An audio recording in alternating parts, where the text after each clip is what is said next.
the Hindu Marriage Act, I found that there is no specific provision saying that the two parties have to consent. It is only implied from the fact that both of them have to have the mental capacity to marry. With cases where women have gone through Saath Feras. And one of my clients in this court, while she was doing the Saath Feras, she was sending messages to the police commissioner saying, I'm not consenting to this marriage. And my parents are forcing me into this marriage. To my mind, very subjective. What is the fault? See, somebody may say there are allegations made. She does not get up in the morning and give my parents tea. Is it a fault here? Or somebody, you could have done the making of the tea better, maybe. Then, Arguments such as it's a sacrament, and therefore we should not agree to this theory of irretrievable breakdown do not make any legal sense. That's 1956 on once used. It was sacrament, always treated as sacrament. 1956 we introduced a divorce. Once you introduce a divorce. Now, it just always struck me as very strange that our matrimonial laws, they tell you what is the capacity to marry, what is the formality required for marriage, what is the way in which you can exit a marriage. But to the best of my knowledge, there are very few judgments which actually give us an idea of what exactly marriage is all about. Perhaps, my lord, it is incapable of definition. And that could be the reason why we don't find too many judgments. So, my lord, the way I've approached the issue is, I begin by trying to explain with reference to case law how courts have visualized what a marriage ought to be. And then move on to the question that if that is not what the marriage consists of, as my lord put to me, is it dead? Is it an empty shell? Is it incapable of resolution? Then you reach the question, what now do we do after this? So, my lord, it's very, very important to address the question exactly what, under all laws, under all theories of justice, under all theories of matrimonial law, how does one conceive of the institution of marriage? So, my lord, if you turn to my amicus brief, I've put it up.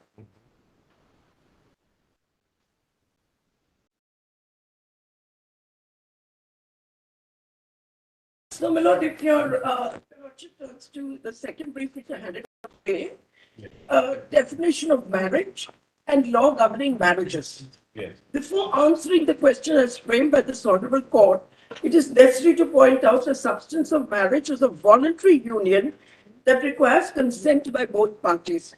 Under some personal laws, the consent is given explicitly, and under other laws, implied. Now, my lord, on a review of the Hindu Marriage Act, I found that there is no specific provision saying that the two parties have to consent. It is only implied from the fact that both of them have to have the mental capacity to marry. Whereas in other laws, my lord, such as Islamic law, there has to be something called Kaul, Kaul. That means you're giving specific consent to marriage. It's a contractual marriage. Yes. There is a specific requirement for consent in many laws, but in Hindu law, my lord, it is apparent to me that it's an implied consent because the capacity to marry includes the capacity to give consent. Yes. So, my lord, we'll proceed on the assumption that it's a voluntary union in which Voluntary union, the fact that it's sacramental in character. So when you perform those essential ingredients of marriage, nobody can force you to take a saptapadi, for example. I presume so, my lord, but there is no specific provision in law that the party has to give consent. My lord, I have personally dealt with cases where women have gone through Saath Feras. And my lord, one of my clients in this court, while she was doing the Saath Feras, she was sending messages to the police commissioner saying, I'm not consenting to this marriage. And my parents are forcing me into this marriage. I find an Article 32 petition in this court saying, where is the consent? And it was just, my lord, settled by this honorable court by notice being issued to the parents. And they then agreed that, all right, if she files a petition for divorce, we'll not come in the way. Let the court decide. So, but be that as it may, my lord, let us proceed on the assumption that all marriage laws require consent. That is why I say it's a voluntary union between two people. Doctrine of coverture in common law, which in fact has been abolished. It belongs to a time when husband and wife could not sue each other, when the debts of one could be recovered from the other, when there were many disadvantages for a woman to be married because she was considered one person in the eye of law with her husband. She didn't have individual rights as an individual. So it has been done away in common law in many different situations, and I respectfully submit, my lord, after recognize the right to autonomy as a fundamental right. It certainly is not the law in India. This business about being one person. So, my lord, yes, a marriage is definitely an association under Indian law, which is monogamous in nature, but it doesn't follow that the two persons are one in the eye of law. That I wish to make very clear. Because if that was the case, my lord, there would be no doctrine of divorce at all. There would be no question of putting a marriage to an end with procedure prescribed by law. And my lord, so therefore, that one last sentence has to be taken with a bit of caution.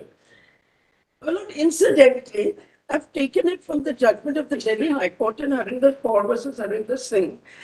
It was a judgment, my lord, which refused to strike down Section 9 of the Hindu Marriages Act on restitution of conjugal rights on the ground that it was unconstitutional. The learned judge held, my lord, that introducing constitutional law into the family was the famous phrase, my lord, quote unquote, introducing a bull into a china shop, close unquote. With great respect, my lord, I don't agree. But I must only tell you this, that the challenge to restitution of conjugal rights is also pending consideration in this court and was listed a few days earlier. So I will not get into that issue. For the moment, I'm just pointing out the source of this quote. Now, there's another quote from a judgment of this court on how do we look at the institution of marriage. And that, my lord, comes from a recent judgment of this court, 2021, sought to define marriage as follows. A marriage is more than a seemingly simple union between two individuals. As a social institution, all marriages have legal, economic, cultural, and religious ramifications. The norms of a marriage and the varying degree of legitimacy it may acquire are dictated by factors such as marriage and divorce laws, prevailing social norms, religious diktats. Functionally, marriages are seen as a site for the propagation of social and cultural capital as they help in identifying kinship ties, regulating sexual behavior, and consolidating property and social prestige. Families are arranged of a mutual expectation. But I would like to emphasize this sentence. I believe one of my laws was a party to this decision. Families are arranged on the idea of mutual expectation and support and amity that is meant to be experienced and acknowledged amongst its members. Once the amity breaks apart, the results can be highly devastating and stigmatizing. The primary effects of such breakdown are felt especially by women who may find it hard to guarantee the same degree of social adjustment and support that they enjoyed while they were married. This I rely on for two purposes. One, it gives a good description of what a marriage is meant to be.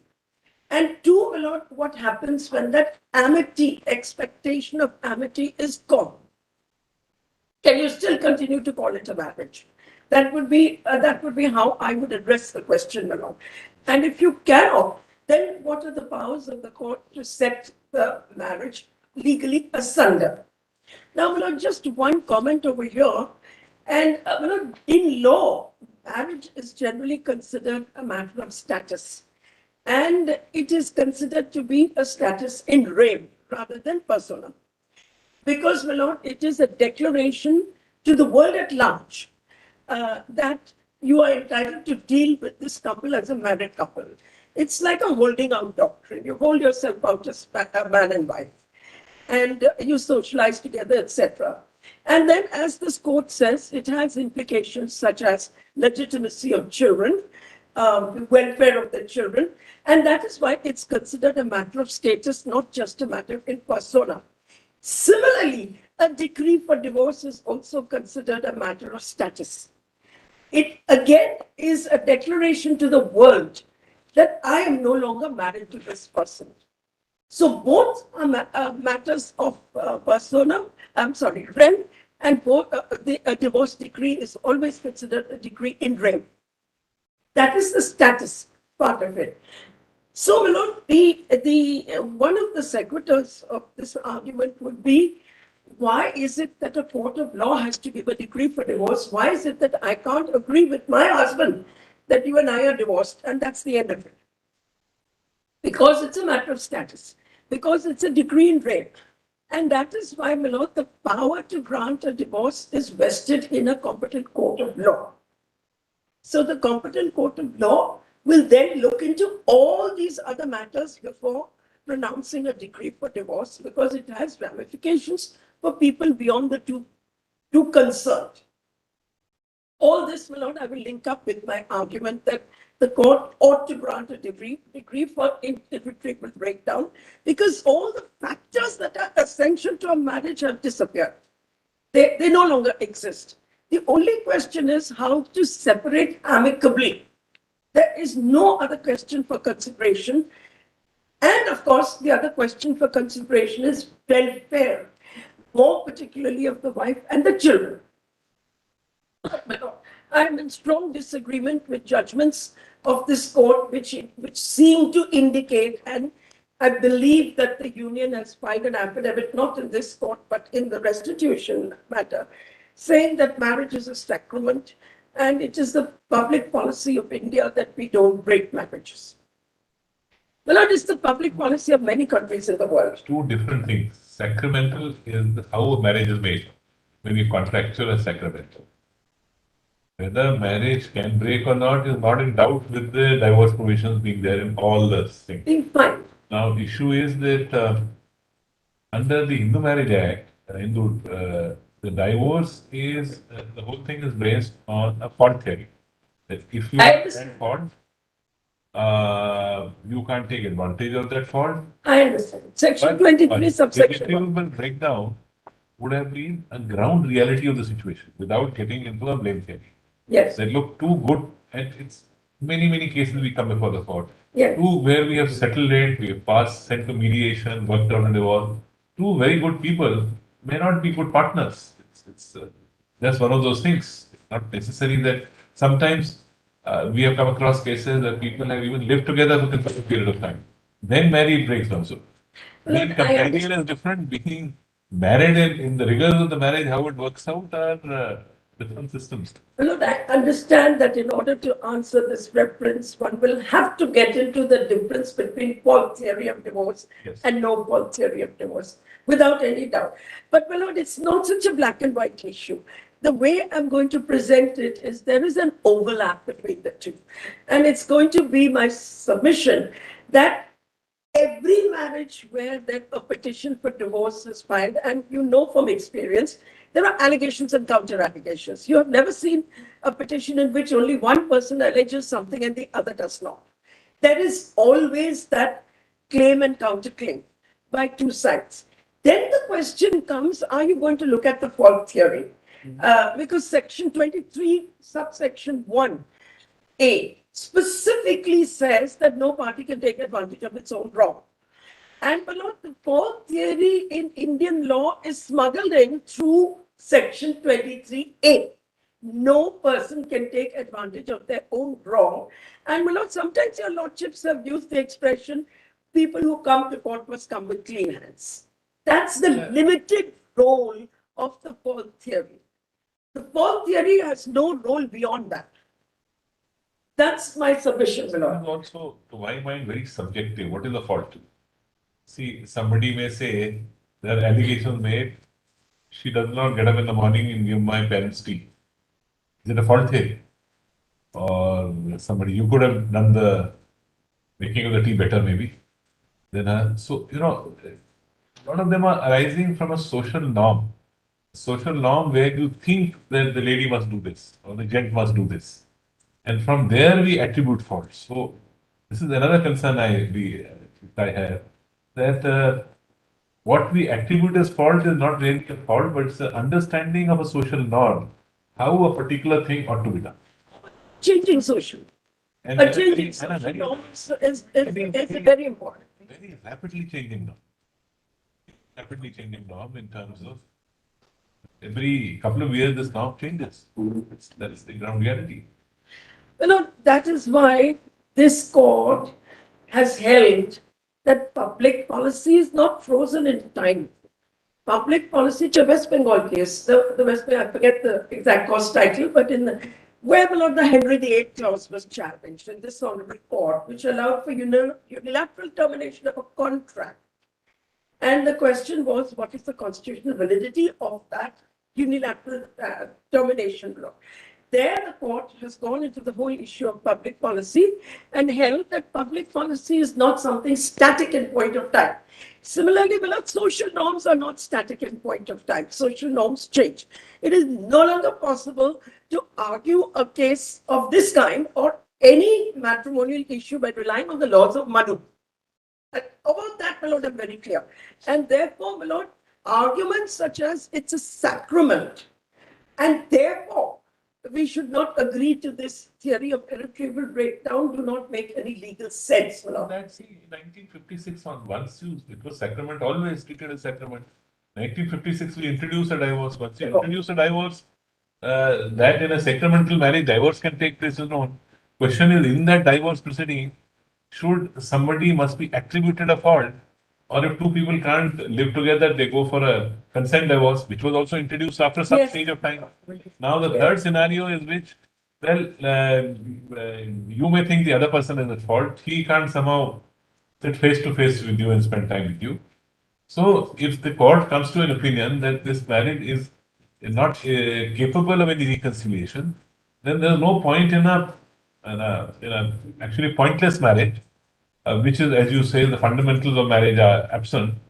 And the only other thing is that what terms the marriage should take. You take in, protection and protect the women in whatever way. Sometimes women are actually better off than the men, so they don't even. We've seen cases where they agree that as long as this. I've seen cases where normally the women resist. The man was resisting. I said, "What's your problem?" She doesn't want anything. She has a better capacity to earn, a better position, but the man doesn't want to let go. I've exercised 142 even in those cases and granted saying that this is being obdurate unnecessarily. Yeah. If people have not lived for a couple of years, Yes. it works now. Today works both ways. Yes. So